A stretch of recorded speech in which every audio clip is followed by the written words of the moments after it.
Perkenalkan, nama saya Yohanes Borobeda. Saya dari Prodi Manajemen.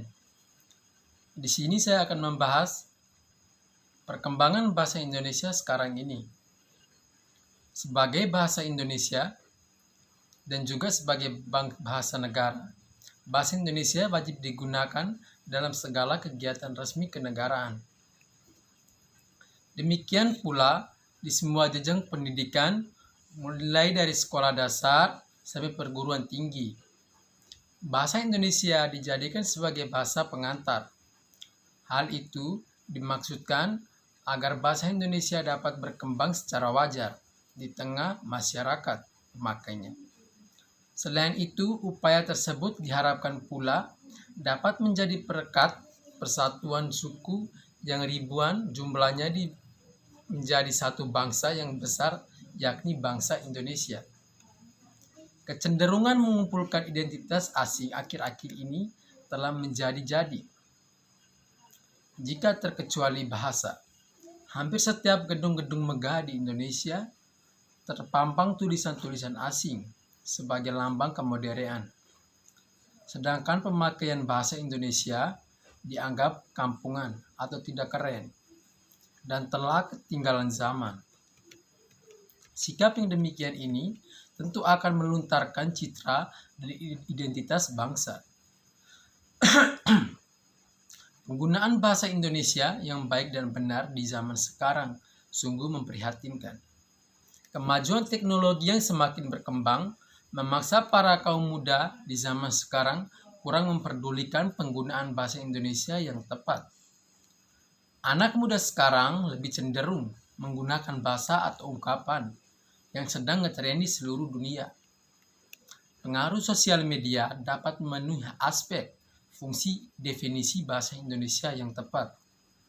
Sehingga ini membuat kedudukan bahasa Indonesia semakin terjepit. Kita sering mendengar orang berdalih bahwa berbahasa Indonesia yang terpenting lawan bicara dapat memahami informasi yang kita sampaikan dan tidak harus menggunakan bahasa yang baik dan benar sebagaimana yang diatur dalam bahasa Indonesia. Persentase itu berkembang menjadi sebuah aksioma di tengah masyarakat. Dampaknya, bahasa Indonesia menjadi terabaikan. Sepanjang sejarah bahasa Indonesia selalu mengalami perkembangan. Dalam perkembangannya, bahasa Indonesia tidak menampik kenyataan terhadap masukan bahasa lain. Justru bahasa Indonesia yang masuk itu dapat memperkaya bahasa Indonesia terutama dari segi perbendaharaan kata. Sesungguhnya bahasa Indonesia diperkaya oleh bahasa lain, tetapi tidak sampai pada struktur bahasa secara keseluruhan. Karena itu, bahasa Indonesia tetap dapat menunjukkan jati dirinya.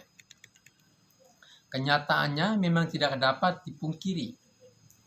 Kendati telah ditetapkan aturan baku tetap penggunaan bahasa yang baik dan benar, tetapi aturan tersebut masih diingkari oleh sebagian masyarakat kita.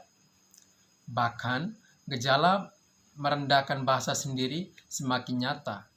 Hal itu dapat kita lihat dari perilaku berbahasa masyarakat kita di masa ini.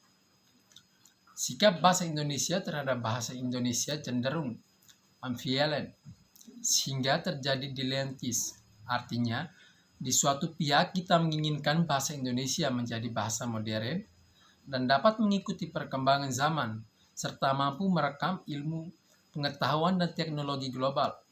Tetapi di pihak lain, kita telah meluntarkan identitas dan citra diri dengan lebih banyak meluntarkan identitas dan citra diri itu dengan lebih banyak itu sebagai lambang kemodernan. Atas dasar itu tidak heran jika para remaja semakin masa kini lebih cenderung menggunakan bahasa asing atau bahasa gaul sebagai bagian dari hidupnya jika mereka tidak ingin disebut ketinggalan zaman. Interaksi global dalam berbagai bidang dewasa ini tidak bisa dihindari. Akibatnya, proses transaksi nilai-nilai global dengan sendirinya juga akan terjadi. Sekian dari saya, Yohanes Borobeda. Terima kasih.